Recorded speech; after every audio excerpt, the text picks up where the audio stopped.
What is going on, you guys? Welcome back to Down to the Wire. I'm Brian Costa. And I'm Tyler Stringfellow. And today, guys, we have a great episode in store for you guys today. Today, we are going to be breaking down the latest surrounding the NBA trade deadline. Obviously, Tyler, this is a huge week in terms of the NFL. Obviously, the Super Bowl's coming up, so there's going to be a lot of stuff to talk about there. We might be talking about some of that in our Friday show, but it's NBA trade deadline week. Exactly. There's so much stuff big happening. Big names moving. Yeah, big names. So many big names moving. A lot of stuff going down, and frankly, it's all happening tomorrow. So this episode obviously is coming out on Wednesday. The trade deadline is on the 10th, from what I believe, and a lot of stuff is going to be going down.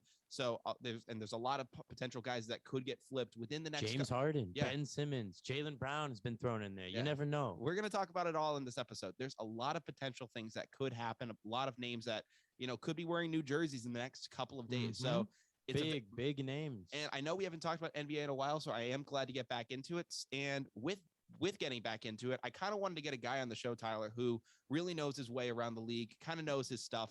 And today I'm bringing on an old friend that I've known for a good couple of years now. It's funny, we met not playing basketball, but we actually met playing baseball. I'll kind of discuss that in just a second. But ladies and gentlemen, please welcome to the show the man behind the Celtics Everything Instagram page, which has amassed over, I think, 25,000 followers up to this point. Please welcome to the show, Mr. Ryan Steiner. Welcome to the show, man. How you doing? How we doing, guys? Steiner, I am happy to be here. Steiner, I'm so glad to have you on the show, man. First of all, obviously, finally being able to do something like this with you is really good. I was trying to, I think, do something with you a couple of weeks ago, but you were actually busy because you're actually at Springfield College, and with working at Springfield College, you're doing a lot of stuff with the Basketball Hall of Fame. Mm-hmm.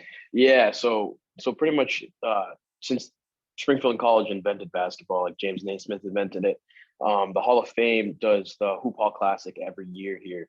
Yes. It's something that we just host every year, and it's pretty much all student run. So the Hall of Fame works pretty. I mean, there's a couple people here and there that direct us, but it's pretty much freshmen through juniors, and it's just ran by us, and it's the top high school talent in the nation. So it's a pretty cool event, and a lot of celebrities here. So yeah, no, I mean, I saw you post. I saw you post up for a couple of them. I saw Jason Tatum pulled up to the event. A lot of guys were there, and that's really good. That's really amazing experience for you to have. Just being able to run around, do certain things like that. I think there was a little highlight clip that you got on for. But man, I did. Obviously, we didn't meet playing basketball. I didn't play basketball in high school because, let's just be frank, I suck at basketball. I'm 5'10", but I play like I'm 7'2". So that's the way. Well, what? I basically, my jump shot is, kind of trash. So you stink. Yeah. So I kind of have to play down. So you just straight up stink. I kind of do. Yeah. I suck. I have to play down low. Actually, I will say this. I have a dirty one-legged fadeaway. It's actually kind of disgusting. If he makes it. No. If he makes it. No, I'll make it. That's like my go-to bread and butter shot. It's just like the one-legged Dirk fadeaway from like. How tall are you? How tall are you? I'm 5'10". It's amazing until he meets a 5'11" man. Yeah. Listen. I can arc the hell out of the ball. So don't even come at me with that. But I'll stuff you. I'm 6'2". I'll stuff you. I'm not doubting that. Stuff. But Steiner, obviously, so we met playing baseball, and listen, man. So we the team we met on, we had some pretty good back and forth, but the team we met on was very, random. Yeah, random. It was random, and it was also terrible. Right. It was terrible. Yeah, it was not. We played like a bunch of trash pandas. Not gonna lie. I mean, so the team was called South County, and I remember I was supposed to be on the Central Mass Hurricanes, I think it was, and that's what I was supposed to do for fall ball baseball. And literally at the last minute, they ended up saying, "Hey, our team is folding for the fall, so you're gonna have to find something else." I was like, "Oh, great." So I get placed with a team out of Bay Path, which is actually where you went to high school, and it's known as South County.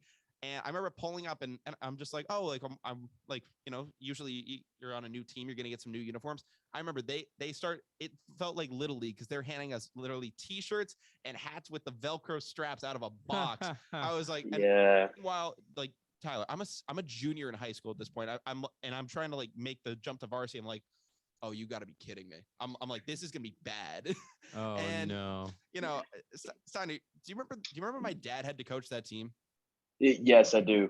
I And do. I don't want to call anyone out on the show, but there was a reason he had to coach that team Oh, because, really? well, do you know the individual who kind of started it? He had a role with your guys' school. Was he the guy? He kept the book, right? Howard. Yeah, it was him. It was Yeah. Howard. So due to some complications, Howard actually wasn't allowed to be the coach of the team. So he ended up approaching my dad and saying, "Hey, I technically can't be the coach of this team because of some, extenuating factors." So he goes to my dad and basically says, "Can you legally say you're the coach of this team?" My dad's like, "Yeah, sure, I guess." And honestly, to no fault of my dad and to no fault of you and me either. I mean, it was probably you, me, and my friend Adam Wright, who's been on the show too. He's the host of the Fumble Rooski podcast. I know Adam. Yeah. We were probably like within like the 3 best players on that team. But it wasn't enough to save this team, Tyler. It was atrocious. Well, not to mention the fact they were like 7 a.m. doubleheaders. Oh my So, god, it was 7 a.m. It was in the terrible. fall, so it was Oh, like 20 cry degrees. Me a river. Cry me a river. It was in the fall though, so it was Cry like me a shut river. up. Cry me a river. It was so bad. I remember. I think we literally went 0-12. That makes it worse. Yeah. I mean, here's the thing. Here's the thing. A doubleheader, it's gonna suck regardless. But if you're a winning team, it's like, all right, like you're struggling together, you're doing this. But when you get out of bed in the morning and you go to play a doubleheader, knowing you're probably gonna get our team's 0-8. Well, now we're 0-9. We gotta play another one today. Well, I mean, here's the thing though, is that so our team was the secondary team and they threw all your kids and the Bay Path leftovers on that team. And they had like the one varsity team for my high school. So we ended up having, I think it was like 5 or 6 first basemen, like four center fielders, and like they were playing shortstop. Like it was crazy. It literally was like just a backyard, it was just a hodgepodge of different ball players that were all playing out of position. It was a nightmare. I mean, it was bad. It was so bad. But man, we were able to meet through that, and then we went on to play some summer league baseball against each other. So that was obviously a cool dynamic. And now having you back on the show doing this is really cool. Obviously, I get to talk to you about the sport I believe you're probably most passionate about, which is basketball. Mm-hmm. And obviously, with that being said, and with your experience and everything like that, obviously the trade deadline is very prevalent right now. A lot of stuff is going down. And with that, and with you being a Celtics fan as well, I gotta wonder, what do you want?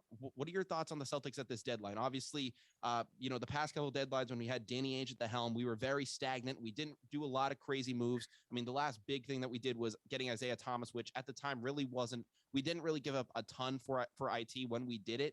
So our deadlines have been very lackluster these past couple of years. But with Brad Stevens now kind of behind the scenes running the whole operation, how do you expect this deadline is going to go for the season? So I mean, how do I expect it to go, or how do I want it to go? I'll start with how I want it to go, honestly, is I really honestly think we could stand pat and just like, we're on a roll right now. The defense is something I'm scared of shaking up. We're number 1 in the league lately, and I think overall we might be, and it's by a good margin. Like the difference between the second best team and like the 15th best team is like smaller than ours from first to second. So I want to stay pat and just like play it out. I don't want to make too many crazy moves, spend too much money, but at the same time, Brad Stevens seems to be pretty trade happy. So I'm expecting Schroeder to be traded, and possibly Josh Richardson, and then maybe one of like Romeo or Naismith, possibly some picks. Probably try to pick up some shooters. I would like a 3 to 4 off the bench, like thinking like Terrence Ross or something. We have that TPE to work with, so. I don't think anything major, but definitely some small moves could be useful. I just don't want to shake up that defensive dominance that we have going on. Now, Ryan, I got another question for you. Do you think that you mentioned that the Celtics could use somebody off the bench, but do you really think that they need that like pinnacle big man like defensively, or do you think that they just need some small moves right now? I mean, you mentioned that they need small moves. Do you really think that's what they should do, or do you think they should, trade for one of these big men that are out there? See, it all depends on the money, really, and like Horford's contract, it's too much. It's going to be too difficult to move, especially at the deadline. You're going to have to move his contract in an off season where teams have that cap space available. I think Robert Williams and Al Horford. I mean, there's they're both two great defensive centers. I would like to have maybe not a big, like not one of those big name guys, but I'd rather get somebody to replace Canner, who's just a defensive liability. I mean, if one of those two goes down, Horford or Time Lord, I can't trust Canner behind him, you know? He makes a good point. I will say I do like Horford and Robert Williamson because Williams, rather. Is it Williams or Yeah, Williamson? it's Williams. Okay, then I'm getting like freaking Zion Williamson in my head right now. That fat bastard. But anyway, I like Robert Williams and Horford mainly because I like to see the old guy and the young guy. Yeah. And that old guy that's had experience, that's been to the finals before and knows what it takes to get there and how to play, could help teach him a little bit, but it also still has a little bit left in the tank. Yeah. I mean, I like the old guys teaching the young guys. That's why I think, agree. Like the Patriots need a veteran quarterback behind Mac Jones, and you know, Kyrie was great for Tatum, and then you know, Kyrie leaves, Tatum starts to pop off. I think he was good for all of them, but I would still like to see a bigger man. I liked Sabonis. Yeah, I mean, obviously he's now off the market, But which kind of sucks. But they would have been asking for like Oh my Jaylen God. Brown and It would've been Marcus Smart. It would have been a king's ransom to get Sabonis. So that's the I thing. would say, if anything, if we can deal Horford's contracts and maybe like a deal like for Sabonis, I mean not Sabonis, Nurkic, from the Blazers. Right now on my computer. Yeah. Yeah, I don't know. Around the deadline, I just see like a bunch of these dream scenarios for Celtics fans, and a lot of them have involved big men over the past couple of years. I remember when nothing happened. I remember when Kevin Love was like the site to, you know, it was like, you know, like a, you know, big site to Celtics fans' eyes. Then Anthony Davis was out there, and it was like, oh my God, they're gonna get AD, they're gonna do it. And then I think Aaron Gordon was like another guy, and you know, it's just always kind of falling apart with the Celtics. And this is something I've said on this show a lot, and it's basically that, you know, people used to look at the Houston Rockets and say, oh, they're like the guys like with when it comes to playing small ball basketball. But the Celtics have kind of been doing it, you know, basically for the past almost decade at least up to this point. I mean, you know, in terms of having a true traditional center, and I'm not saying, I'm not saying traditional in terms of like Jahlil Okafor traditional. I mean, that's traditional in terms of a center. So I'm not saying that kind of traditional, but, you know, a guy that's, you know, at least able to, play the position of center, not a power forward playing center like what Horford does or what Rob Williams does, but an actual center. I really don't think we've had Miles Turner. Yeah, we haven't had a starting guy like that since Kendrick Perkins. Like legitimately on this team. Get Kevin Love out of Cleveland, by the way. No, yeah, exactly. That poor man. I mean, Cleveland's fourth in the East though right now. Yeah, but that poor man. I mean, has suffered through a lot. I mean, you're not poor wrong. Guy. Yeah, I mean, you're not wrong. But I do look at this. I do look at this Celtics team, and I mean, when it comes to getting like traditional centers, we just haven't done it over this past decade. I mean, I remember when we went out and got Greg Monroe at the deadline, and he was coming off the bench for us, but I was like, oh my God, we got Greg Monroe, like he's an actual center, and he was like the first actual center we had on our team that year, and he didn't produce that much, but it was like, oh, like there's a guy who actually plays the position. I just want someone who he can actually put in there who's a traditional center. Canner, I know is listed as that. Freedom. Yeah. Oh yeah. Cancer Freedom, obviously. Yeah. But at the same time, man, he doesn't really even do it. So I want to see the Celtics go out and do something. And Ryan, I know you were talking about them staying pat and doing stuff like that, but I think it is imperative that they at least make some move because, going back to baseball, just for an example, I look at the 2021 Boston Red Sox. They were cruising up until the deadline. I mean, they were just like, the kings of the division. Obviously, they were battling out with Tampa Bay, but there were chances where it looked like they were going to be the World Series favorite kind of going into it. They choked. And well, they ended up choking in the playoffs, but it was a good series against the Astros. Obviously, maybe the Astros might have been cheating again, but regardless of that, we go into their trade deadline, and I think the biggest move the Red Sox made was they brought in a couple pitchers that were just completely garbage. They brought in Austin Davis, and then they brought in another guy that I don't even want to say his name on this show just because I hate him so much. But they brought in a couple guys, and I don't know who. I'm trying to think. What was his? Who do you not want to say his name? I mean, he played for the Angels and then the Twins, and then he came in here. Do you guys actually not know his name, or are you just not saying it? I honestly completely forget his name right now. It's Hansel Robles. I honestly forget his name. I'm trying to. Isn't it Hansel Robles? Yes, it was Hansel freaking Robles. Hansel Robles, yeah. That's who it was. You didn't want to say it. You forgot it. I did. Don't lie to me. I did forget it. You just forgot it. I mean, yeah. Yeah. Now that I say his name, but now that I hear his name, I have a bad taste in my mouth. I mean, I would say if we're gonna go towards a star, or just a big piece like that, I think it came out earlier. Woj said Jeremy Grant's value is about 2 first-round picks. That's not horrible. That's not, especially where the you if Celtics you are in terms of where they're competing. They're not, obviously towards the bottom of the league. And in the NBA now, like, first round picks, if once you're outside the top 10, it's kind of a shot in the dark at this point. Right. Obviously you can land stars in the second round of and stars in the second round of the draft, and you can do this and that. But really, in terms of getting surefire guys, once you're outside of the lottery, there's nothing really Yeah. guaranteed. Yeah. and that's a situation where you can bring, probably dump Horford's contract, 2 first-round picks in Horford, and get back Jeremy Grant. And then possibly, I don't even know if they have a center besides Olynyk that we can even get back. Maybe not. They probably wouldn't trade Isaiah Stewart, but then we'd have to go shopping for another center, maybe like a Nerlens Noel or something like that. But I don't know. I mean, I wouldn't hate that. Again, Nerlens Noel kind of more on the traditional center side. But yeah, so just kind of going back to the Red Sox for a second, they didn't make any moves at the deadline, and they were able to rally at the end and make a bit in the ass. Yeah, well, they were able to rally in the end and make a bid for a wild card. Yeah. But for a good couple of games, they went on a big losing streak, and just they ate it. Well, they ate it, and it basically kind of just sucked the morale out of them.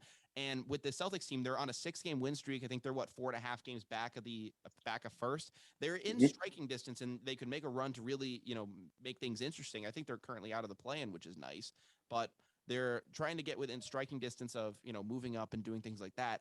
And I feel like just getting a guy in there, it doesn't need to be a home run. You don't have to go out there and I mean, you don't need to, just like steal the show. But if Brad Stevens is able to basically just go out there and say, hey, I believe in you guys, therefore I'm going to do this, I think that'd be a good morale boost. And I think it's something that, he needs to do for this team.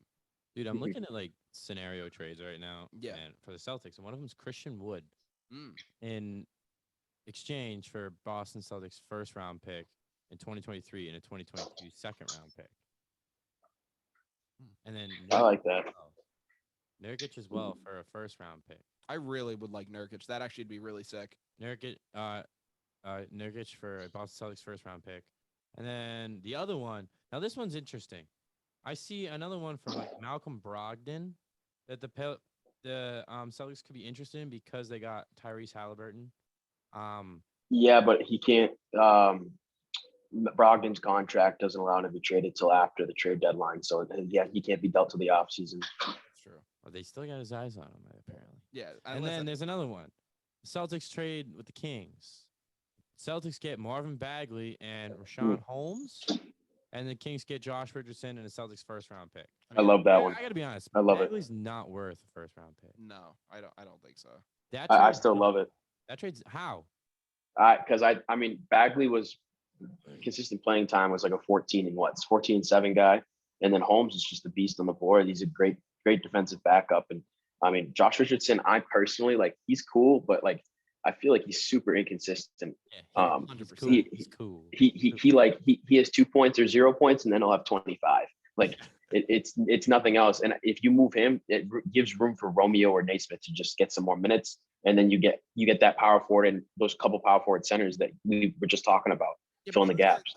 Are Romeo and Naismith really ever going to make the jump? Do you think? So I mean, I don't think they've gotten a fair chance with consistent playing time. I mean, we saw Naismith go for like 10 to 12 points a game over like a 15-game stretch last year with Brad Stevens, and then now it's just like he's going down to the G League to play games. Like, I don't understand really the opportunity. Yeah, I don't get a lot of these basketball players like in the minutes that they get, and then they just pop off, and these guys just get sent to the G League, like you mentioned. Yeah, there's a couple. I feel like there's a couple guys. I can't name off the top of my head, but I feel like there's a couple guys that have done that. Yeah, they just pop off, or they just pop off and they just get benched or something like that. Andre Ingram. Yeah, dude, that was weird. Yeah, that was really weird. Dude, it was really weird because he had never averaged more than 11 points in the G League.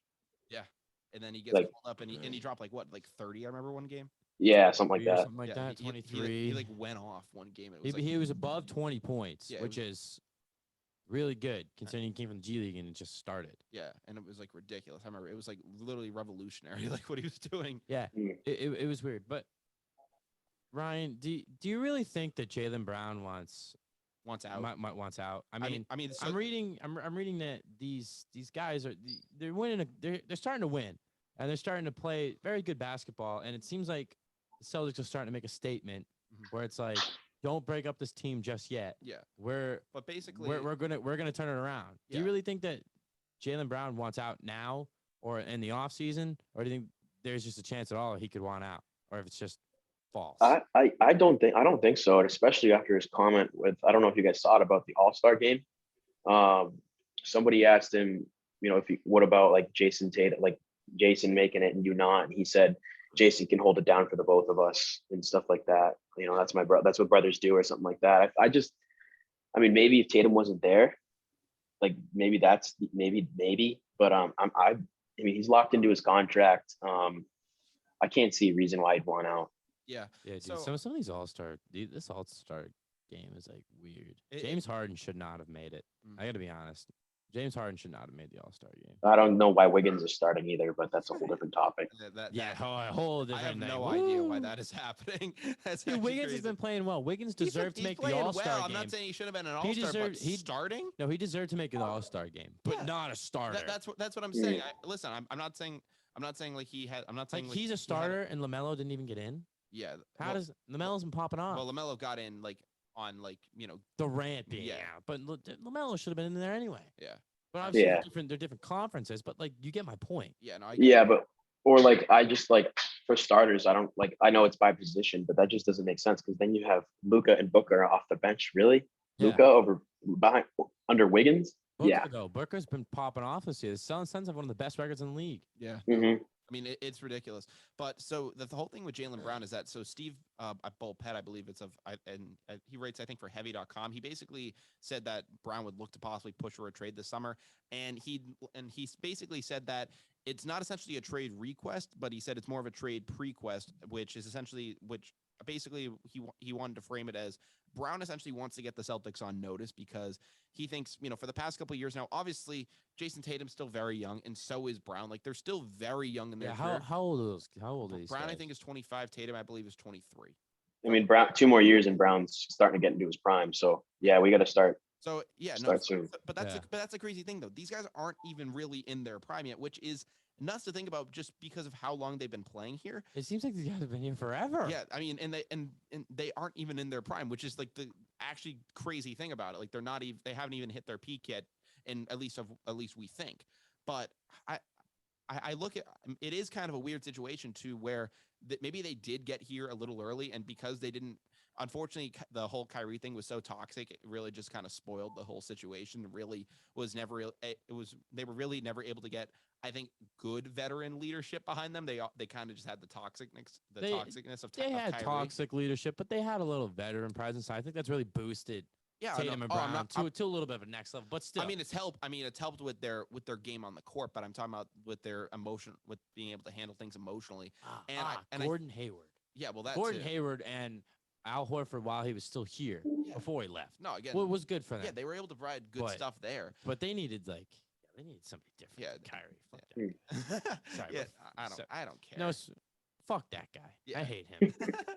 No, I mean, listen, it was a lot of stuff kind of went down with them there, but I don't know. I think because they were just so young when they got there and they've grown up in the whole thing. I mean. It's also how far they've been able to go in so early in their career. It's not like they came in and they had to kind of battle through being at the bottom of the conference, and then they were slowly able to build themselves up. Like literally Tatum's rookie year, he was dunking on LeBron in the Eastern Conference Finals. I remember that. Yeah, that was lit. So he's yamming on LeBron literally in his rookie year, and now then he flexed on him. Yeah, and I think they were second in the East or something, and now they're in sixth in the East with supposedly more years later they should technically be better than what they are right now. But instead, remember Tatum did that without Kyrie. That Kyrie was on the team, but Kyrie was injured at that point. So he was the main guy leading that whole charge. Yeah, and then Scary Terry. Yeah, the whole Scary Terry thing. You had that kind of thing going on. But basically, Tatum was no Hayward too. Yeah, Hayward was on this team. Obviously, I mean, his leg was kind of in 3. They were so deep too. Yeah. I mean, that team was ridiculously deep. That team should have won an NBA Finals if should have been there if Kyrie wasn't a prima donna and nothing happened to Hayward. Yeah, no. So I loved Hayward. I miss him. Obviously, a lot of things went down there, but RIP. I don't know. I think just because they were able to have that experience early on, and then they went again in the bubble, so they've had that experience twice. But now being sixth in the East, obviously it's a competitive conference. I'm not saying it's not, but I will say the East right now is very young and very competitive. Like the Bulls are near the top. If I'm not mistaken, that they're still at the top. which is refreshing because for the Charlotte.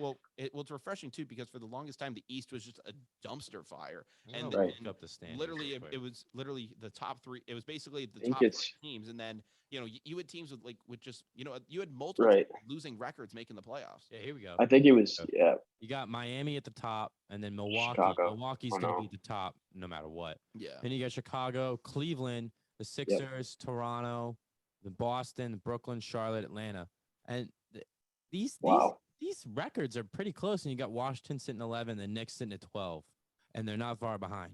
yeah. No. Washington they lost Beal for the season, so that they're done. They're Yeah, cooked. but the Knicks The Knicks climb up. Knicks could climb. I like how young the conference is, and it's very competitive because Celtics are young. Brooklyn's they got three of the best players in the NBA.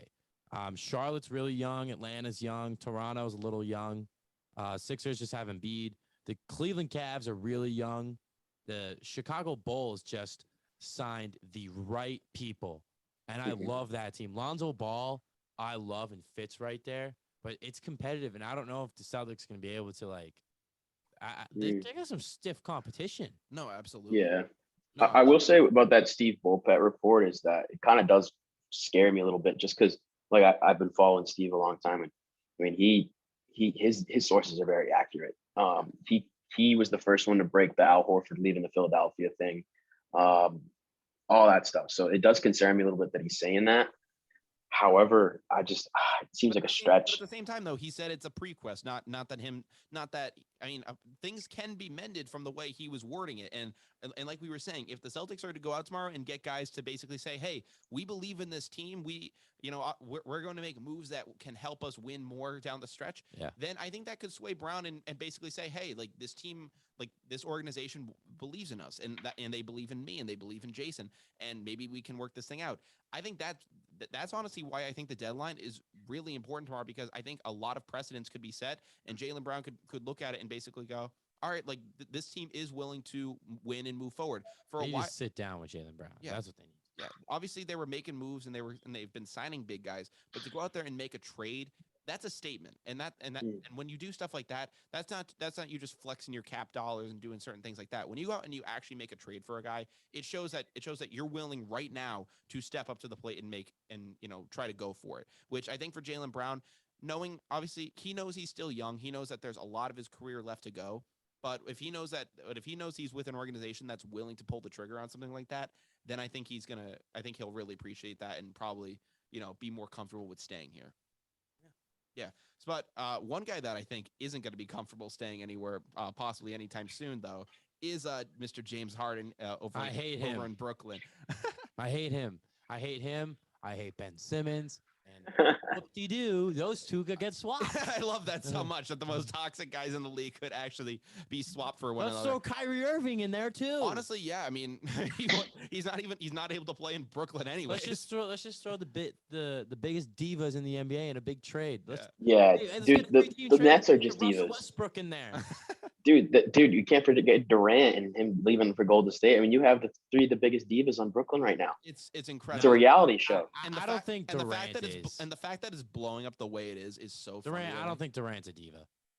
Durant, really? I mean, he's on Twitter beefing with Stephen A. for no reason. Like, it's also because it's Stephen A. Smith, and that man makes some crazy comments. He was like, one of his comments the other day was what's his face can't lead a team, and it was like Giannis. I'm like, that man dropped, and he was on with JJ Redick, and he was like, that man dropped 50 in a closing game of the NBA Finals. I'm pretty sure he knows how to do his part, but like, I really don't think Durant's that toxic, but Harden and Kyrie Irving, he's pretty fucking toxic. I don't know what Durant was thinking when he wanted to play with Harden and Durant's pretty fucking toxic. Now, he's toxic on social media, but when he played, but the thing is, he's one of the arguably the best player in this league. Yeah. I think healthy LeBron, Giannis now, Durant, and then Curry. Those four. Obviously, before it was like Durant, LeBron, and Curry. I think you have to throw Giannis's name in there after I agree. the way the man's been playing. Mhm. But either way, But obviously, so I find it crazy that James Harden could be, sent out of town, especially because he does have another year left on his contract. And the dude, fact he's playing like dog crap. I know, but at the same time, he's had to. I feel like he's probably sacrificed a lot of his game because he's trying. It's there. I feel like the Nets are trying to establish roles with this team, and they've kind of failed. Like whereas you look at the big three down. I know why it's failed. Well, no, but you look at the big three down in Miami when they were doing that, and I was hearing a couple guys talk about it on I think it was on ESPN, and basically like LeBron and D Wade were trying to figure out, all right, who's down the stretch, who's going to be the guy, and then that offseason, D Wade basically ended up saying. He went to LeBron and said, "Hey, down the stretch, you're going to be that guy, and I'm going to change my game to help you out." Harden maybe has tried to do that, and it really just hasn't worked. And also, his stats have suffered because he can't crash into guys and get fouls anymore. So Exactly, there's that too. that's what I'm gonna say. James Harden had to completely change his game because of the way the rules are working now. But also, he's playing with Kevin Durant, and like you said, he's not going to be that guy in crunch time. You know why? Because James Harden sucks. And his play style is give me the ball, let me score, and then we'll win. Now it's pass me the ball, and then pass it to Durant, and then pass it to Kyrie Irving, whichever one of you three is open. It's going to take that shot. And all three of them are going to do their ISO moves and waste down the clock. Exactly. But it's those three I don't think are meant to play together because they're all three are pretty selfish. Durant and Curry and Clay really worked, and so did Draymond. Because Draymond's probably one of the most unselfish basketball players I've seen. He's like an all-star talent, but the man just didn't do anything when Durant was there, which is like, okay, they kept winning. I mean, but like Steph Curry is one of the guys, he doesn't care if he drops 50 points or 5 points as long as they win. Yeah. And Durant was there, and he was like dropping 30, and he's like, all right, might as well here, Durant, feed you.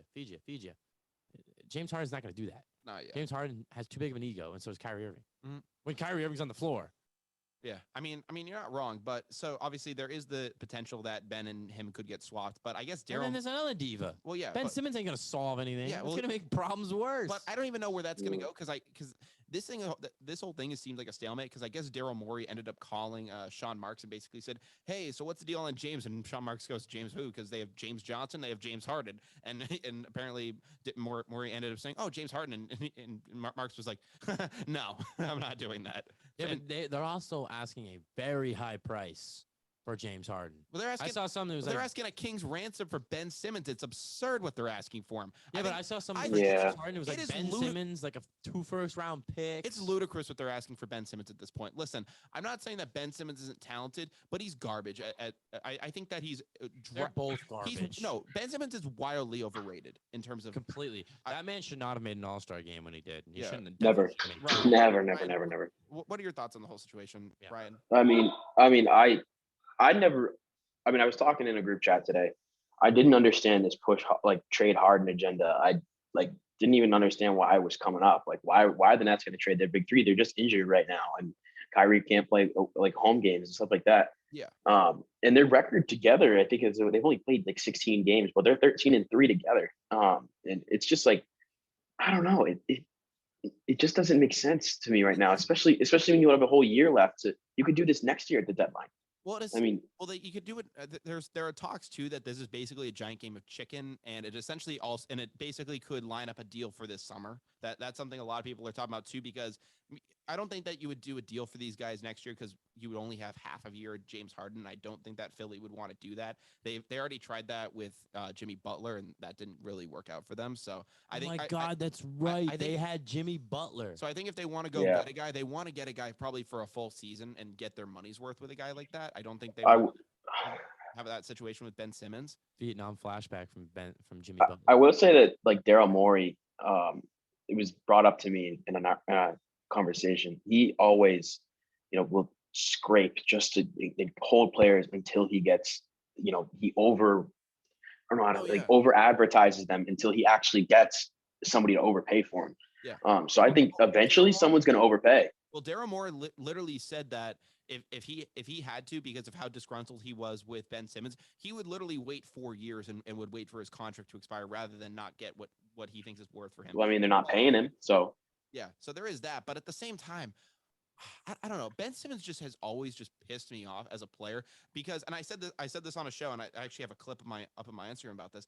The man doesn't try. I really don't think he tries to improve his craft. I really don't. Ben Simmons? No, I don't. No. Oh, hell no. Listen. That was one of his draft problems. Yeah, well, he doesn't seem willing to. Report. He doesn't seem willing to learn how to improve anything at all. And again, I've said this before. He will never be fucking Steph Curry. He'll never be that guy. He'll never be Michael Jordan at shooting. He'll never even be Joe Ingles when it comes to shooting. You're not that guy, pal. I'm You're not saying that guy. I'm not Trust saying me, you need that guy. I'm not saying you need to be money from 3 or even from mid range. I'm just saying don't get to the 3-point line and have everyone just like run to the paint. That's all I'm asking for me at this point.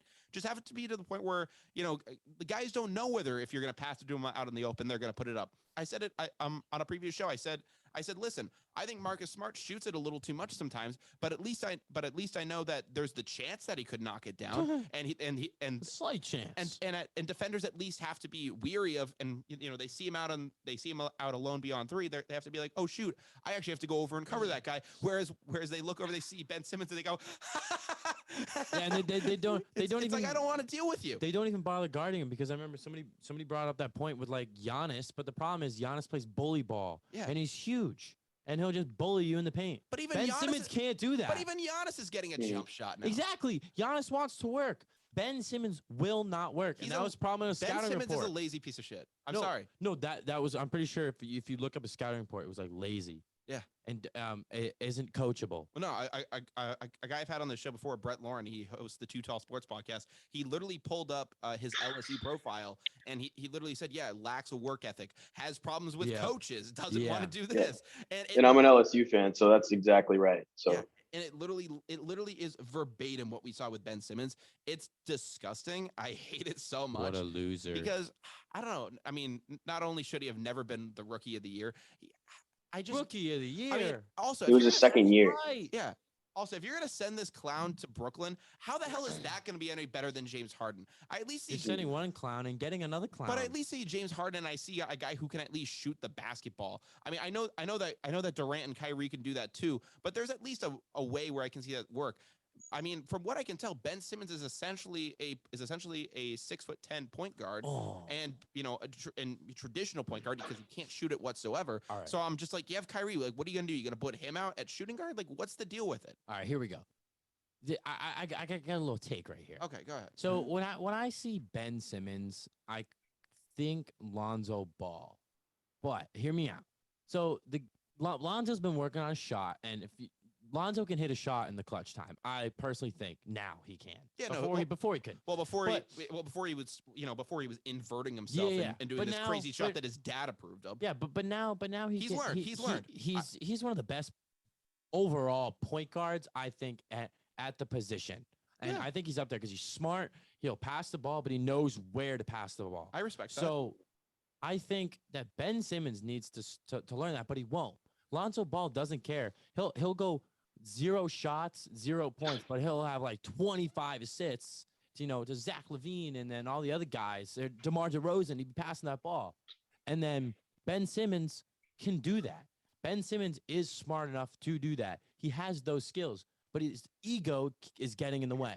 For Ben Simmons' entire life. Ben Simmons, that's the thing. But the best thing that Ben Simmons could probably do is learn to play similar to Lonzo Ball, but his ego will not allow him to do that. For a lot of, because he wants to be that guy. Exactly. For a lot of pro athletes and guys like Ben Simmons, I don't know Ben Simmons' actual story. I don't know anything like that. But for a lot of pro athletes, when they grow up, they're the best guy in their town. They're the best guy in their district, the best guy everywhere else, and they know it. And it's hard to shrug that. And it's because you're like, I'm the best guy here. I have a full ride to this school. I mean, when he was at LSU, I think he literally, I think, basically did the mathematics out to have the minimum GPA requirement to be eligible.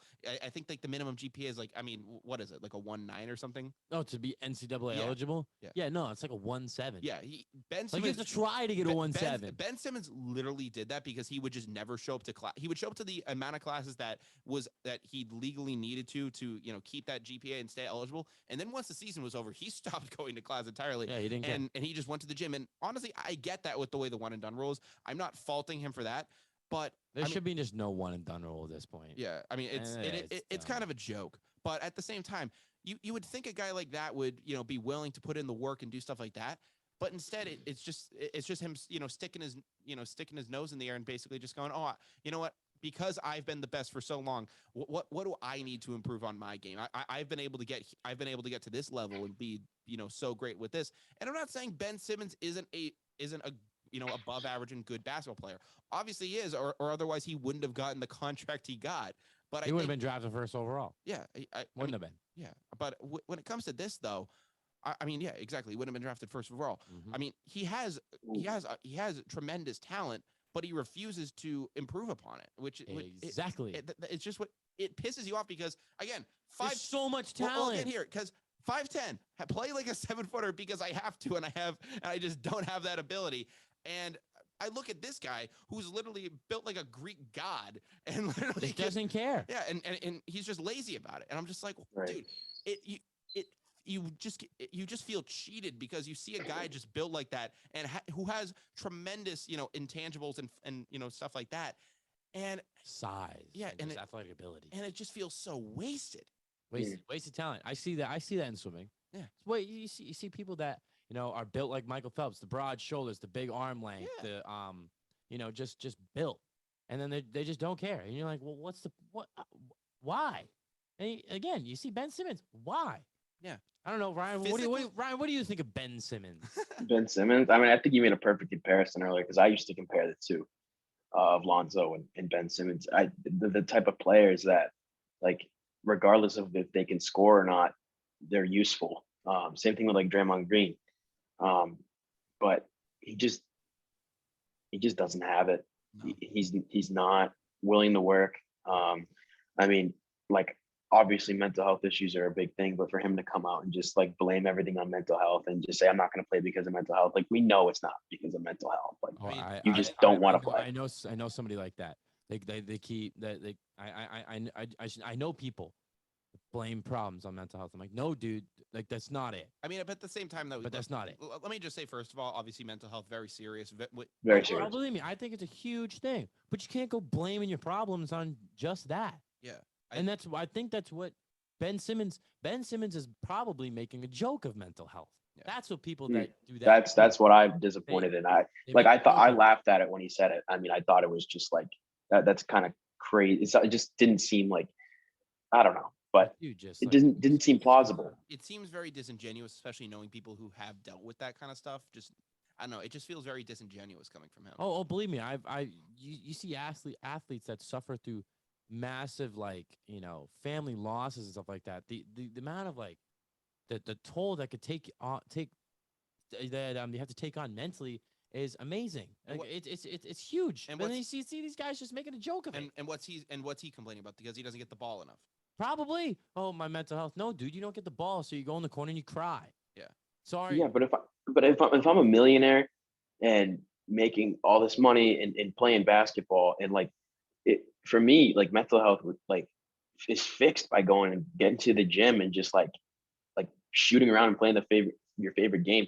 Like, it's so easy for him to just log out of all these social media, stop looking at all these headlines, and just zone in on himself. Like, no one's telling him to go on TV, like look at TV or look at his phone.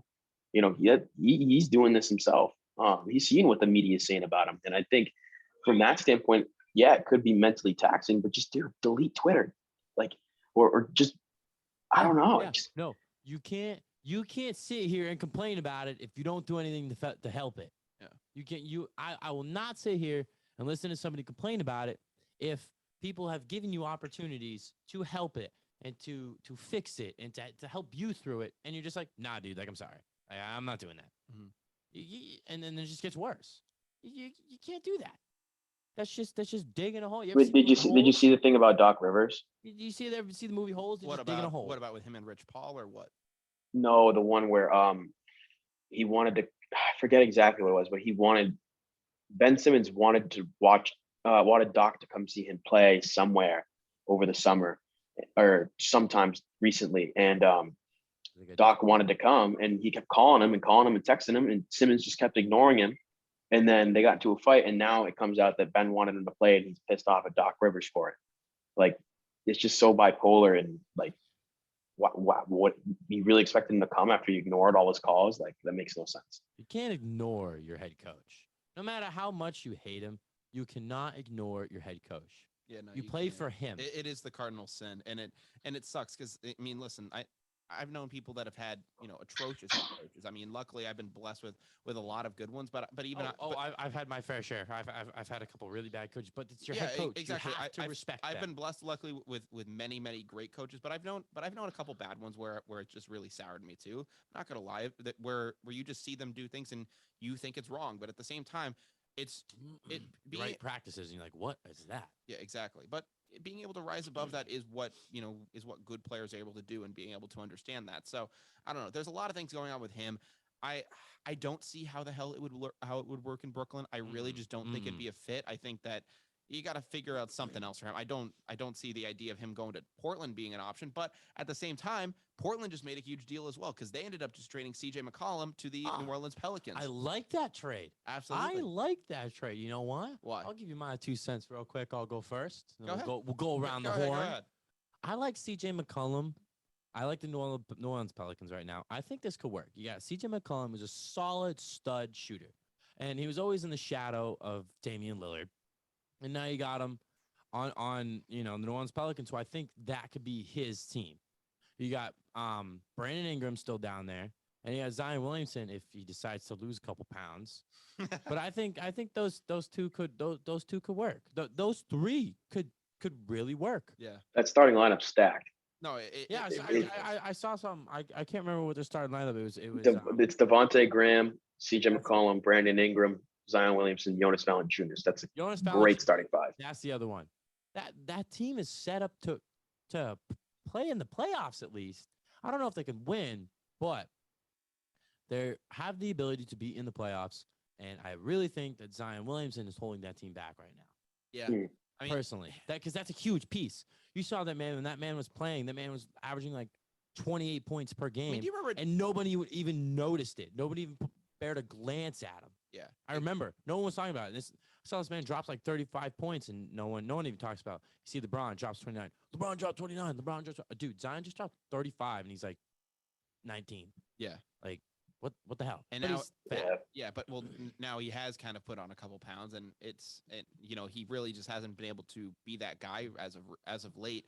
But I don't know what he. I mean, you remember Duke Zion, of course. Like, the man was a menace on the court. Like, That man was a monster. I love watching Zion Williamson literally, Duke highlights because the when he dunks, the way the crowd goes nuts. I mean, it's awesome. The way he was able to get off the floor too. I mean, like, he obviously had that tremendous block where he just like soared through the air, towards the basket. Against Florida State, and Yeah. it goes into the stands. I mean, during a tournament. Literally, whenever I'm at a party and people just need a game to throw on, like an old game, because sometimes at parties it's like past midnight, all the games are off at this point. So it's just like, like, what's something you can throw on the TV, and you throw on an old game. You know what game I always throw on? Something with Duke. I always throw on the Zion versus Taco game. I always throw that game on. That game is oh my gosh. Taco fouled out. I don't care. I remember that game. I love that game though. I love That and one was ridiculous. Yeah. At the end. Ridiculous. I just remember that game. Just that game for me just summarized March Madness for me. I love that game. Dude, I miss Taco Fall. Really off topic real quick, but I miss him. I do too. Really off topic, but let me explain this thing to you real quick. Jesus. Do you guys know who Jake Layman is? Yeah. Yes. That kid's from my hometown.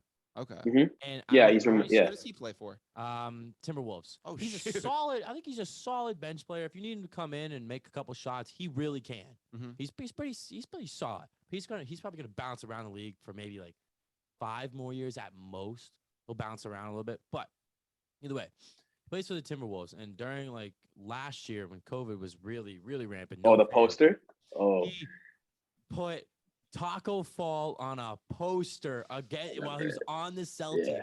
And I'm like, this man just dunked on his like old team that he grew up watching and on Taco Fall. On And literally the biggest man in the league. I wish that the fans were there, but it was hype. I remember I watched it, like, yo, that's Jake. Like, oh my God. It was amazing. Like, I texted his brother. I was like, dude, did you just see your brother's dunk? He goes, dude, our whole house is speechless right now. And it was amazing. It was awesome. That's and I'm like, that's incredible. Rick Layman. I haven't. He was one of those guys that he could have played baseball. He did play baseball too. Was that? I think no, he played football. Oh, And okay. I think he might have dabbled in baseball. I don't know. But then obviously he went to Maryland. But let me tell you, this is a little on some of these NBA players, all right, and how they make it to the NBA. My cousin, she was getting recruited for swimming, was in his class. Yeah. She's brilliant. She was going to like nationals when she was like 15 years old. So when colleges come knocking on her door, like UPenn, Maryland, and BU were at the top 3, right? And then right before they're like getting assigned, she ends up signing to BU, but she was about to go to Maryland. Then they cut the program. But Yeah. the thing is, I want to highlight, she almost went to Maryland. That's where Jake went. My cousin is a genius. Jake is a dumbass. Why you gotta throw your man under the bus Apparently, like that? he's just dumb. But he's so smart when it comes to the sport of basketball. If we ever get two different smarts. If we ever get Jake Layman on the show, I'm playing this clip, by the way. Dude, do it. Apparently, I heard he's an idiot. But he's a good basketball, but he's a good kid though. Well, like postered on Taco Fall. You gotta reach out to that kid and see if you can get Jake on a Zoom call. Yeah, I can text Kyle, his brother, and be like, "Yo, I run a podcast. I can talk to you, brother." I might have just called him an idiot, but can I go talk to him? I mean, we can discuss that on the show. We could That would definitely be so funny. That would be really embarrassing. I dare you. I'd be really embarrassing. I don't care. I dare you to text. Hey, Kyle. Jake, how are you? Are you the kid that called me an idiot? Yup. No, that was him. Yeah, he's gonna hang. That was our friend Ryan, actually. Yeah, it was this We're random. sorry he's not on the show. Yeah, it was a one and done thing. We heard he called you an idiot, and we had to get him off the thing ASAP. Right. Yeah. Book smart. He's not the brightest, but that's In the kind of NBA, that's fine though. Yeah. But listen, obviously, I Off topic. like the CJ McCollum trade too, especially because yes. not only, I mean, listen, the Pelicans had to give up a good thing to get him, but for a player of his caliber, I mean, you have him under control for 2 more years. Yeah, he's under Alexander. Yeah, but he's under control through the 2023-2024 season. We'll be out of college at that point. Dude, don't even tell me that. No. Let's keep talking about CJ McCollum. I don't want to talk about No, I know, but just think about that. Just think about that. That's how long CJ I'm not ready to be McCollum an adult. I know, but that's how long CJ McCollum's going to technically be on the Pelicans if he was to stay there the entire time, barring another trade. Yeah. So that's how long he will be on the Pelicans before he's a free agent. I think that they could re-up him before that, but obviously the Pelicans are building a pretty good squad. And honestly, I'm telling you, man. I didn't think a team like them would ever be able to do it. I thought the loss of AD would have crippled their franchise, but honestly, they've been able to recover amazing from it. And they've had some studs down there. And obviously they're competing in a very, very competitive West. Oh yeah. But for a team like them, smaller market team, expansion team into the league, they're doing pretty well for themselves. And I can't really complain with it. I think that it's a really good move. And I'm really excited to see what they do going on from here. Obviously, they have to, I think Brandon Ingram's will be a great step up. But like you said, Zion's got it. Zion's their biggest problem right now. Yeah. It's really hurting them because they need him out there. Is he hurt right now, or is he just like I'm pretty sure he keeps re-injuring himself because he's too heavy. Yeah. And it's like a foot injury or something. Yeah, it's his knees, or it's just from his knees feet. down. I mean, of course it's a foot injury. Remember when he blew out that sneaker? Yeah, dude. Yeah. Of course it's a. It's a problem with his foot. He keeps getting setbacks, and he's just not in shape. Yeah, I mean, I think they're trying to hide that though. I really do.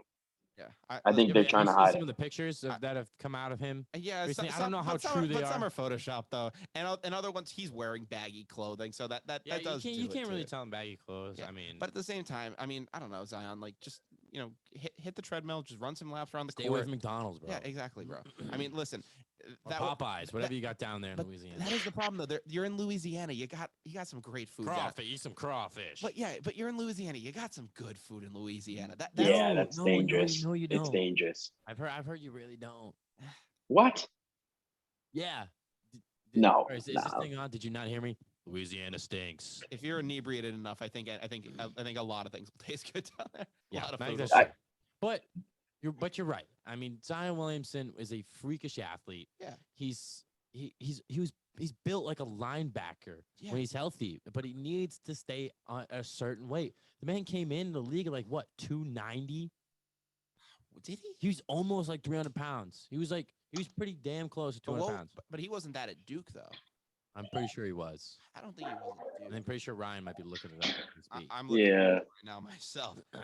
Either way, He was the second heaviest player in the league, and behind 285 in college. What was he in college? 285 in he's college. 5 pounds off, but still. He's currently listed as 317. Oh, no way. That's what he's currently. And if he puts listed on and for him to notice it, I mean, to put on a few pounds and notice it like we have in these pictures, that's got to mean he's probably towards 350. Yeah. No Because, way. well, I mean, if he's looking that, like, there's not that much of a difference from like to muscle mass from the NBA. I mean, that, and what you just say, that's 317. That's like some sources 40 have him pounds. some sources have him at 330. Oh my God. He's got to be up there, man. Yeah, he's listed 3'7", 6'6", 317. Bro, And that's when he was skinny. And they called Charles Barkley the round mound of rebound. Yeah, but the thing is, Charles Barkley waited to get fat until he's pretty much out of the league. Yeah. Until he was washed up. Charles Barkley's a Hall of Famer. Yeah. Charles Barkley is one of the best NBA players ever. Mhm. I mean, this guy is ridiculous.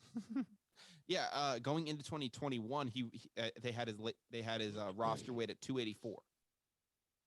Wow. So he's put on that much from 2021 into 2020. Everyone's saying he weighed in at the doctor when he did his surgery at 330.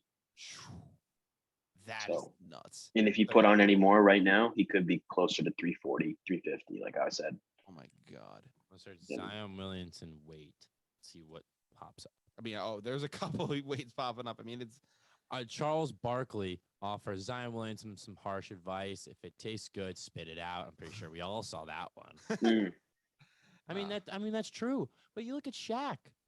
Shaq was huge. Oh yeah. But Shaq was I mean, a monster. And but Shaq, but Shaq stayed in basketball shape. But he was also 6 inches higher than But it doesn't Zion. matter. It doesn't matter. I'm talking about yeah. just like size for height. Yeah. Like, I dude, mean, okay, LeBron James the same height.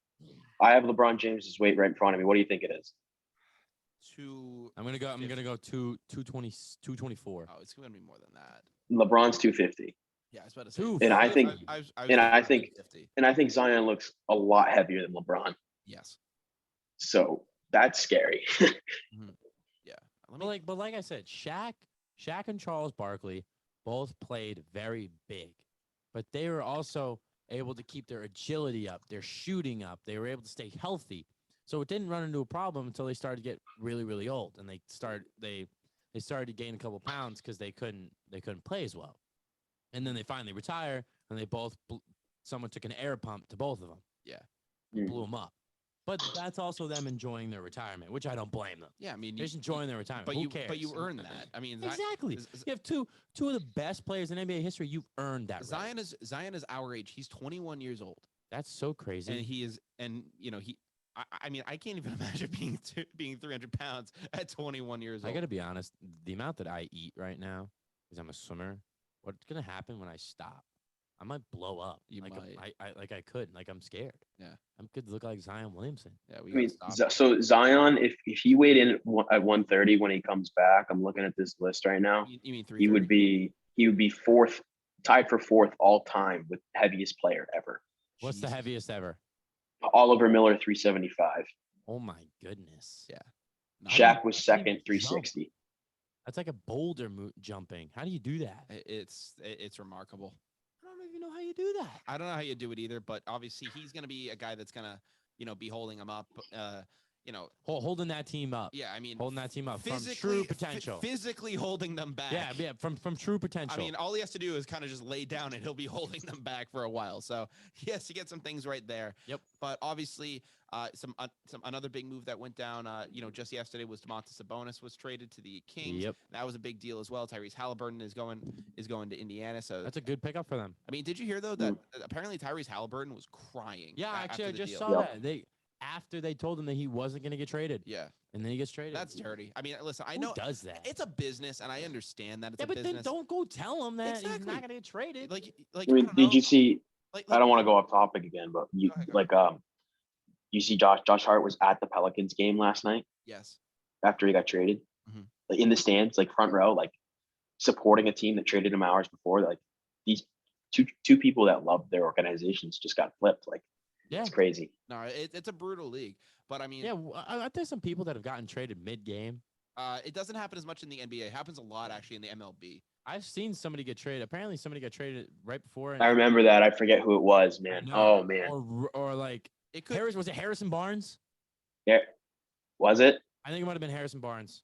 Or was Morris? Was it Morris? No, Harrison Barnes. Yeah, that sounds right. Yeah, it was Harrison Barnes. Either way, that's just like dirty to do to somebody. I've seen it happen a lot in MLB games. That's typically where you see more happen. NBA, they'll usually just coach's decision and hold you out. But I've seen it happen a couple times in MLB games. A couple names that come to mind are Austin Jackson when he was with the Detroit Tigers. He got what happens when that? Basically, like he's like everyone in the stands, a lot, especially known MLB fans, know that the trade deadline is coming out. So you'll see a guy out there, and then the manager will usually just call him off the field, and then they'll like walk off the field. Another guy too, for example, was Kevin Youkilis, obviously Boston, legend here. Wow. And but literally, he gets up to the plate, he hits a triple at Fenway Park, and they take him out of the game. And literally, he knew the entire park knew they were taking him out because they took him. They took him out in like the third inning or something, maybe a little bit later, but they took him out like fairly early in the game. Yeah. And they put freaking Nick Punto in as the pinch runner, and everyone at that moment knew, oh, he's getting traded. Yeah, he just got traded. They weren't supposed to let him have that at bat either. Yeah. They told him that this was like, we're letting you do this just because you're a legend here, and just like let him do it. So they weren't supposed to let him back because the trade was officially through, but they said, all right, you're going up to the plate, so might as well. You get one last hurrah, and he hits a triple. Yeah, he hit a freaking triple, which was so sick. I remember that was one of the coolest moments ever. So with these NBA trades, man, they're getting good. It's dirty, but here's the thing, though. I agree. It is a business, and listen, if Tyrese Halliburton comes up to me and says, "Hey, am I going to be on the trade block?" I don't know. Do your best, Bill Belichick.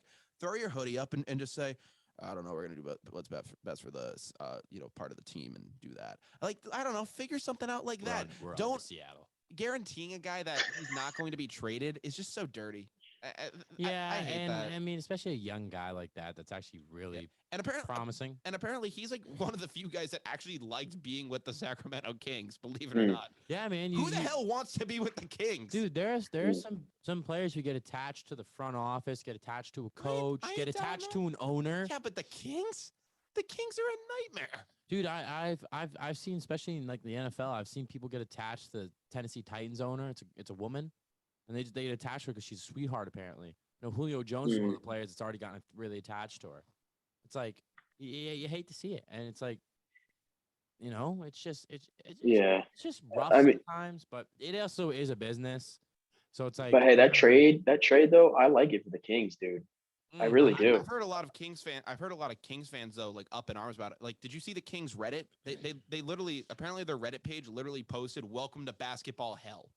Like Sabonis and De'Aaron Fox could be good together. They could. They got a good five. Davion, so they're gonna have. Obviously, they got rid of Hield, but they'll have Fox and then Davion Mitchell at the 2, and then Barnes at the 3, Sabonis at the 4, and Holmes at the 5. And I think they might try to package those 2 for a center. And my friend here is actually a Kings fan, so he's actually happy about the move. He kind of likes it. I mean, he's he likes Hallie, but imagine they go back to the Pacers and get Miles Turner. Yeah, he wants to go after Mitchell Robinson.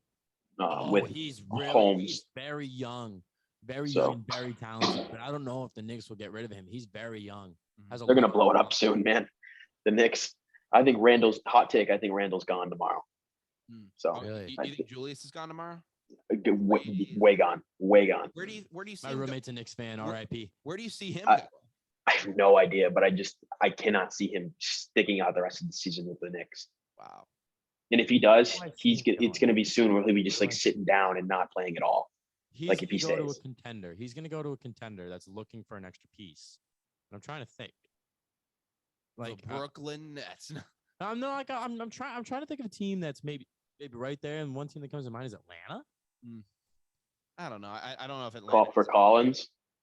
Maybe. I don't know if they have enough though to pull the trigger for a guy like that. I mean, Collins, you could do it, but I feel but at that point, are you just giving up? But I mean, I don't know. Maybe the Lakers like make a stupid move, and maybe they swap, or not a stupid move, but maybe they swap Russell Westbrook. I mean, the Knicks would love the spotlight, players. He's been rumored there. Westbrook for Randall. Go back to LA. Charlotte doesn't need him. Charlotte's pretty solid right now. They just got young guys that are. The Bucks have been looking for a big man. Yeah, but the Bucks are rolling. Yeah. I don't know how much they need him, but he could be good, but I mean, I like their starting lineup. I mean, they got Giannis, Middleton, and Drew Holiday, and who are the other guys? Lopez is out for like pretty much the whole season, and then I think it's Pat Connaughton. Yeah, Pat Connaughton. Local Mass guy too. I was gonna say I played one game against him in not in high school, but I was 14 playing 21U, and I played him. Yeah, in St. John's Prep. He's a prep. Yeah. What a loser. Stop, dude. You gotta respect a guy from Mass like that. Love Pat Connaughton. I'm from Mass too. Yeah, I know. But screw St. John's Prep. You have a Bryant thing on right now? Is that is? You have a Bryant? Is that Bryant? Yeah, he's on the swim team here. Oh, okay, gotcha. That's what I said. So what's his name? What's his name from Millbury went there? Ryan Ward. Ryan Ward. Yeah, Ryan Ward. Okay. He's on the Dodgers right now. Yep. Yeah. Okay. Crazy. Double A. But I don't know. Get him on Brian, I forgot where you went. I'm sorry, bro. I forgot where you went for a second. I don't care. I mean, yeah, we're in the podcast room for the Bryant Bulldogs, so we're doing that. And he turns off his camera because he got scared. He got pwned. So he got scared. He had me? What just happened? I'm getting a spam call. Hold on. Oh no. I would definitely hang I'd like that to up. talk to you about your car's extended warranty. No, but obviously. All right. Excuse me, sir. Do you have time to talk about our Lord and Savior, Jesus Christ? There's this beautiful there's this beautiful face. But obviously, a lot of moves that could go down before tomorrow. I guess before we do go, there was another big move in another sport that we are very passionate about here in Boston. Over in the NHL, it was announced that Tuukka Rask is going to be ending his comeback attempt and is officially retiring from the NHL. Dude, wasn't he he was the Bruins goalie right after Tim Thomas? Yeah, it went Tim Thomas to Tuukka Rask. Dude, Tim Thomas was a legend. Yeah. Oh, man. He was amazing. And now then Tuukka Rask, and now, dude, the Bruins that I watched when I was younger are like gone. Yeah. All it's got is Marchand and Bergeron that are left. Is that it? That's it. What happened to Krejci? I don't know. So Krejci he technically retired, but I think he's currently playing. There's a weird situation with Krejci. I don't exactly know what it's going to look like. There's something that could come up within the coming days, or maybe it's past, but he essentially retired from the NHL and then went to go play for Czechoslovakia, or like to go play for his home Czech team. And basically there was like a deadline in which he would need to rejoin the Bruins by to be eligible to play with them. And like, he would then have to like leave the Czech team, come back. And then there was a chance they would have brought him on for a playoff push, but depending on the playoff position, there's a chance that maybe he doesn't come back this year. Gotcha. So there's a weird situation going on with him. Chara's gone. Yeah. Milan Lucic, he's been gone for a while. Yeah, they've all been gone. And it sucks to see all those guys gone. And I don't know, Tuukka, like obviously Tim Thomas, legend. What he did here was sick. I mean, and then Tuukka Rask just took it to a whole nother level. Well, Tuukka Rask, he did, but at the same time, a little inconsistent. It was here's the thing. What I liked having a guy like Tuukka behind the net, because I looked at a lot of the other goalies around the league and I'm like, Jesus Christ, like thank God we don't have that guy. But you felt confident. I felt confident until Tuukka didn't get on a roll, and then I was like, okay, this is going to get bad. Because I mean, listen, that's the way a lot of goalies go. But for Tuukka, and maybe it's just being a fan here in Boston, everything I think just for him and myself just always felt magnified. Yeah. And just whenever something would go wrong with Tuukka, it just felt like it was like 10 times worse than it probably actually was. Well, that's because we're Boston fans. Yeah. If we're not winning, we're crying. No, sure. Exactly. So I mean, listen, we haven't had a parade in like 4 years. Like, listen, there were many times where I was just beyond frustrated with Tuukka. I would just see him, say some stuff. I was like, Jesus Christ, not again. Like, you're seriously doing this. Like, just shut up, man. You're playing terrible. There was always a back and forth. And for the past couple of years, you didn't know whether Tuukka was going to come back to the team or not. And now, obviously, we were having some major goalie problems earlier on this season. We brought in Linus Ullmark, and then we were also rolling with Jeremy Swayman behind the net. I really like what he's going to probably bring. But we were having some huge goalie problems earlier on in the year, and people were like, all right, time to bring back Tuukka. And now Tuukka's like, you know what, man, I'm done. I quit. I can't do this anymore. Isn't Swayman really good now? Swayman's actually really good. He does a good job of getting around the net. Who was Swayman the guy that when Tuukka was still here, they were swapping in and out? No, that was Swayman towards the end, Yeah, towards the end, but it was a veteran, right? Different goalie like every other day. Yeah, it was a veteran. He was old, man. That guy was like 40. He started last year. Yeah, they kept swapping them.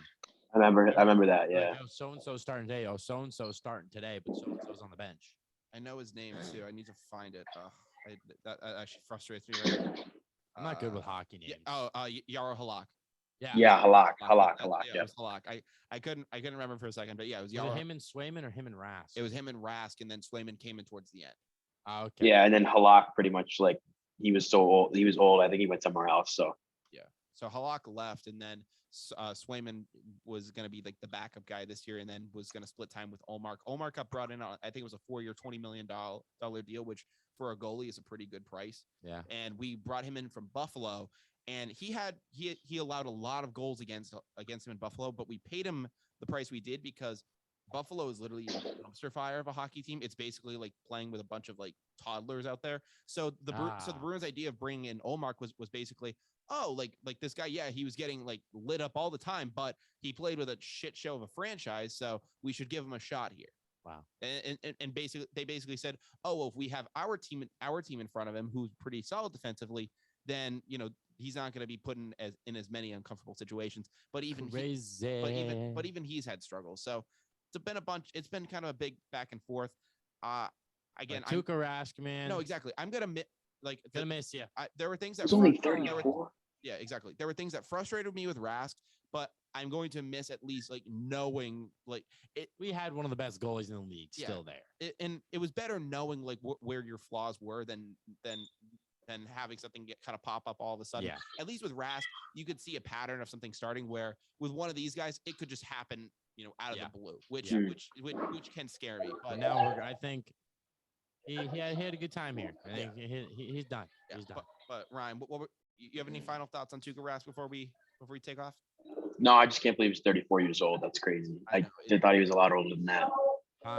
Yep. Time flies sometimes, but especially, not as fast as Ryan thinks, apparently. Especially in the NHL, though. I mean, listen, in the NHL, some guys are able to play forever. Like a Zdeno Chara, he's like 44 now. I mean, credit to that guy and what he's been able to do for all these years. I mean, some guys in the NHL are just able to stick around. I mean, look at Gordie Howe, who played into his 50s, and he was doing it. He was doing it before they had helmets. Yep. So crazy. So guys, obviously, it's a weird sport because you don't think some guys are super durable, but at the same time, especially playing goalie, that's like playing catcher in the MLB. It does a number on your knees, and it just requires every single muscle in your body. So eventually, and they're not the biggest guys either. No, I mean, listen, when you have the pads on, like you think these guys are like 300 pounds, you think it's Zion Williamson back there, but then they take all the padding off, and they're sometimes frailer than the actual guys that are out there. Yeah. So it's pretty shocking when you see it. But obviously, I'm gonna miss Tuukka Rask. I think that I don't think he would have been that same guy coming back. But man, we talked about a lot in this episode, Tyler. We really have. I'm glad we talked about Tuukka though. Yeah, I am too. Glad we got to squeeze that in there. Yeah, we were able to squeeze it in before we did go down to the wire, which means that now that we are down to the wire, we're gonna do a quick review of what we talked about in this episode, and then we'll send you guys off. Obviously, Tyler, we welcomed in Ryan Steiner to the show, a good friend of mine. Great to have him. The founder of the Celtics Everything Instagram page. Really glad to have him on and give his take on everything around the NBA and the NBA trade deadline. We talked about what we think the Celtics are going to do. There, right? Can people see it? Not at all. Not at all. What are you trying to post? I know, but what are you trying to show? Oh, yeah. Oh, his Instagram. Okay. I can't. It's the stupid lights. You can't see it. But it's his Instagram page. We need to have good lighting. We need to have good lighting. But you can't see it. Listen. Nah, you can't see it. We'll shout it out at the end, and we'll allow him to plug his stuff. But we talk about the Celtics. We talked about predictions of what the Celtics will do at the deadline. We talked about whether Jaylen Brown could be finished in Boston after this season. We also discussed James Harden and Ben Simmons, the absolute toxic duo that they are, and the chance that they could get flipped for one another. And we talked about CJ McCollum and Domantas Sabonis trades. Zion being too fat. Yeah, a lot of good stuff. We ended with Tuukka Rask, obviously retiring from the NHL. Yep. Obviously a sad thing there, but obviously a lot of great stuff that we talked about in this episode.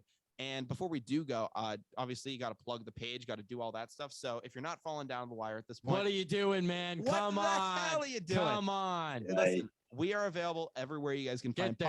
podcasts. Twitter, YouTube, TikTok, Spotify, Instagram, you Yes, name sir. it. And then there's another app, Yeah, Colorcast. We got Colorcast, Yeah. whatever that Yeah, is. listen, he doesn't even know what that is, but I know what it is. I'm posting some stuff on there. So obviously a lot of good stuff that we have.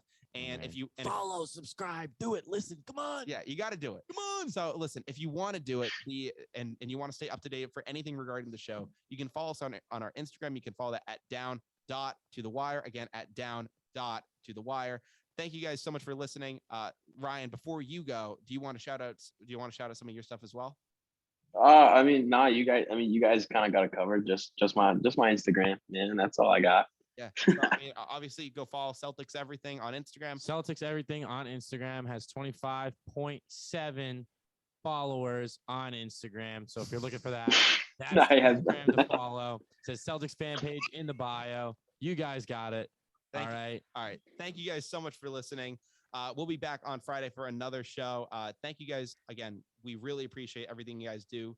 But from Down to the Wire, I'm Brian Costa. And I'm Tyler Stringfellow. And I'm Ryan Steiner. And we hope that you guys have a great day. Take care and peace out.